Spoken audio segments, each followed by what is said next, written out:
What's up, you guys? It's Steve here, and man, there has been a lot unfolding today that I've got to get you caught up on. We've got breaking news. We've got word of a new omnibus global proposal that's going to be coming out in just a couple hours. I'm going to give you all the details. This is your breaking news stimulus package update. There is a lot happening, you guys, and I've got video footage to share with you. We're going to be taking a look at President Joe Biden's major breaking news announcement today that they are going to be cutting off the Russian oil supply due to the war that's taking place in Russia and Ukraine. And we're going to be seeing how Russia responds to this because they are not happy. They're saying that the price of their barrels of oil are going to be going up to $300. Right now, I think they're at like 120 or 130. And as a result, expect those gas prices to start going up even higher than they already have. So prepare yourselves, and we're going to be seeing how Congress is going to be combating these inflating gas prices. They're trying to maneuver and find out different ways.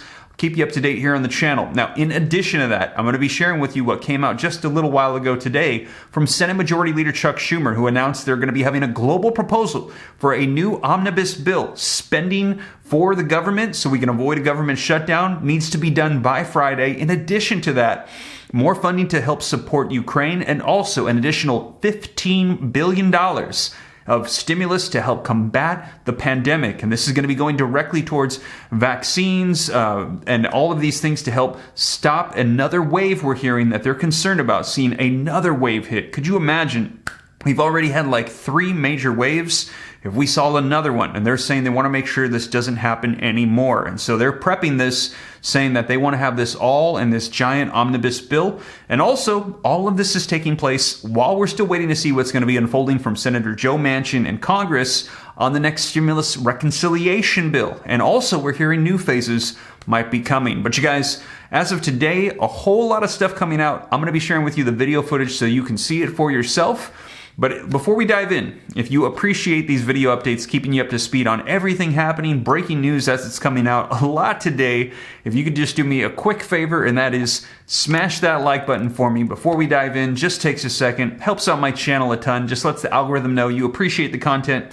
Thank you so much. I appreciate it. Also, leave your comments. Share this out if you think it's going to help out other people. If this is your first time here and you want to stay up to date, totally free to come join the Ram fam. I'll let you know everything going on. All you got to do is hit that subscribe button and turn on the notification bell. So that way, as soon as I upload, you can be notified of breaking news right away. And if you got any specific questions for me, I'm easy to get a hold of directly. All you got to do is hop onto Instagram, shoot me a DM at SteveRam3. We get a lot of comments here on YouTube. I do my best to respond, but I don't get to them all. Instagram is a great way to get a hold of me directly, guys. But with that being said, let's go ahead and dive right in. And first, let's start off with President Joe Biden. Then we're going to be taking a look at Senate Majority Leader Chuck Schumer. We're banning all imports of Russian oil and gas and energy. That means Russian oil will no longer be acceptable at U.S. ports, and the American people will deal another powerful blow to Putin's war machine. This is a move that has strong bipartisan support in the Congress and, I believe, in the country. Americans have rallied to support their Ukrainian people and made it clear we will not be part of subsidizing Putin's war. We made this decision in close consultation with our allies and our partners around the world, particularly in Europe, because a united response to Putin's aggression has been my overriding focus, to keep all NATO and all of the EU and our allies totally united. We're moving forward with this ban, understanding that many of our European allies and partners may not be in a position to join us. The United States produces far more oil domestically than all the European countries combined. In fact, we're a net exporter of energy. So we can take this step when others cannot. But we're working closely with Europe and our partners to develop a long-term strategy to reduce their dependence on Russian energy as well. Our teams are actively discussing how to make this happen, and today we remain united. We remain united in our purpose to keep pressure mounting on Putin and his war machine. This is a step that we're taking to inflict further pain on Putin, but there will be cost as well here in the United States. I said I would level with the American people from the beginning. And when I first spoke to this, I said defending freedom is going to cost. It's going to cost us as well in the United States. Republicans and Democrats understand that. Republicans and Democrats alike have been clear that we must do this. Over the last week, I've spoken with President Zelensky several times to hear from him about the situation on the ground and to consult and continue to consult with our European allies and about U.S. support for Ukraine and the Ukrainian people. Thus far, we've provided more than $1 billion in security assistance to Ukraine. Shipments of defensive weapons are arriving in Ukraine every day from the United States, and we, the United States, are the ones coordinating the delivery of our allies and partners of similar weapons, from Germany to Finland to the Netherlands. We're working that out. We're also providing humanitarian support for the Ukrainian people, both those still in Ukraine and those who have fled safely to a neighboring country.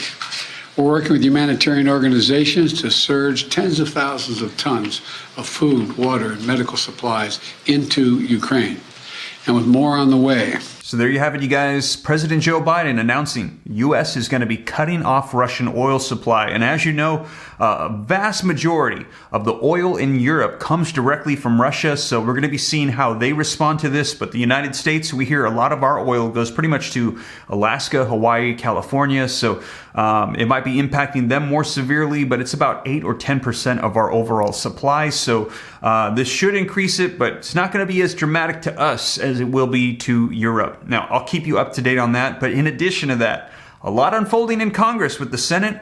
Well, let's hear from Senate Majority Leader Chuck Schumer with everything going on. And we're hearing there's likely going to be a new bill here in a couple hours. Let's take a look, you guys. Okay, I'm delighted to be joined. And now, thank you for listening. Thank you very much. Yeah. The Democratic Leadership Etymology course. Okay, well, I'm proud to be joined by Senators Durbin, Murray, and Stabenow. And as you know, a lot's happening this week. It's a busy week. Last night, we passed the Emmett Till Anti-Lynching Act. Hopefully later today, we will pass the Postal Reform Bill. It looks pretty certain. And before the end of the week, we are aiming to pass a government funding omnibus bill.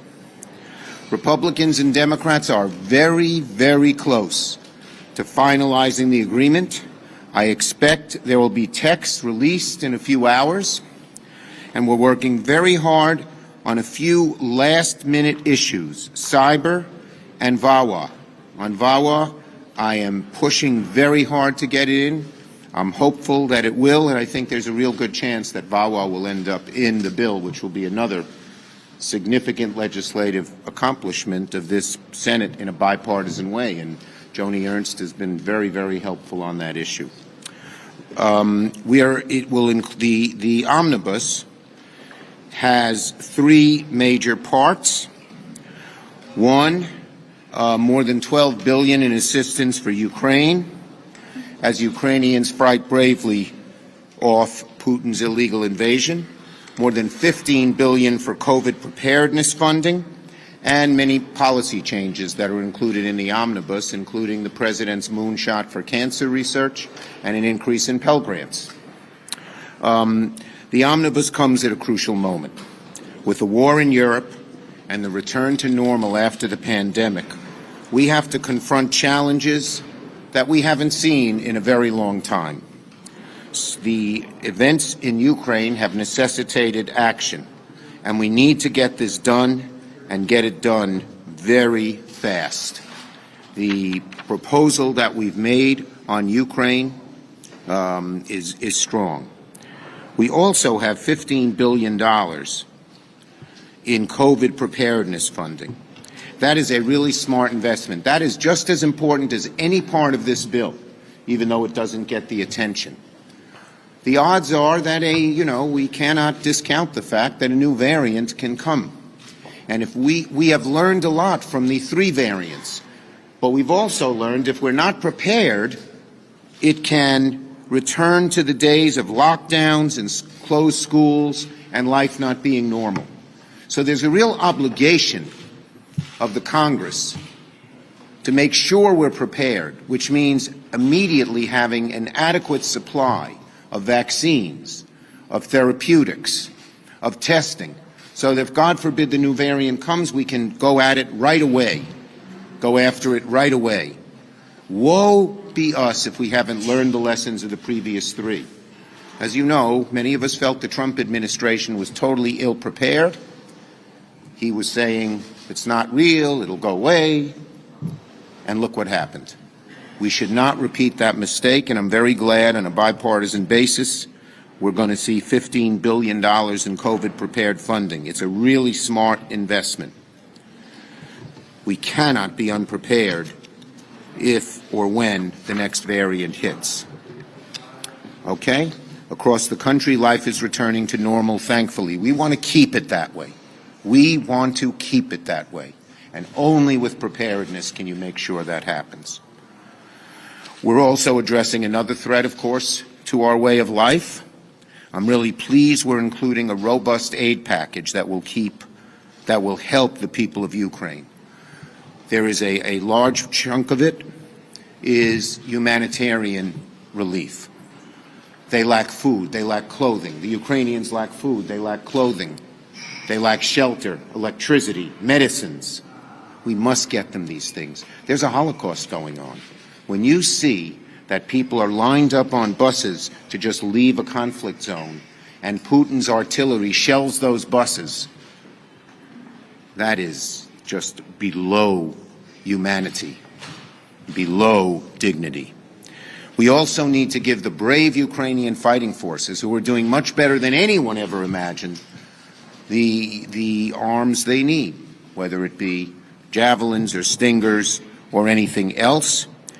They need these arms simply to defend themselves against brutal Russian aggression. So between the omnibus itself, a whole lot better than a CR,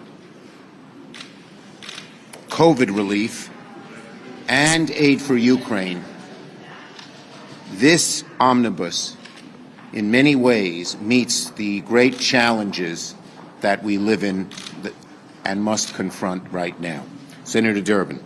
So there you have it. That was Senate Majority Leader Chuck Schumer. And as I mentioned, a lot going on. And as more information unfolds, we're going to see how this bill comes together. I will keep you up to date here on the channel and let you know of everything going on. And also that stimulus reconciliation bill, the old Build Back Better, which is going to be revamped to be Building a Better America, which is being assembled by Senator Joe Manchin. I'll let you know what comes of that. And also, if you missed my previous video, Pramila Jayapal is saying, in addition to that, we also need to have executive orders from the president for provisions that are being missed in this bill. What about child tax credits? What about stimulus checks? What about all of these provisions that we're hearing people still need? And also, what about that leftover $800 billion from previous stimulus packages that's untouched? That could be used for more stimulus checks. That is enough for two, a fourth and a fifth of $1,400 if Congress decided to use those funds for more stimulus checks. I'll keep you up to date on all this as more information rolls out. And as always, you guys, thank you so much for joining me. If you made it this far and you haven't already, don't forget to take a quick second, smash that like button for the YouTube algorithm. Helps out my channel a ton. I appreciate it. Thank you so much. Also, leave your comments, share this out. If this is your first time here, you want to stay up to date, totally free, hit the subscribe button, turn on the notification bell, come join the Ram fam. If you got any specific questions for me, shoot them to me in the DM on Instagram at SteveRam3. Consider joining my second channel, Steve Ram Finance. Going to be releasing more content on there and also a whole lot more to come that's in the works. I'm excited to share with you, but not quite yet. Stay tuned, and I'll catch you in the next video. And as always, you guys, thank you so much. I'll see you in the next one. Take care. God bless. This is Steve.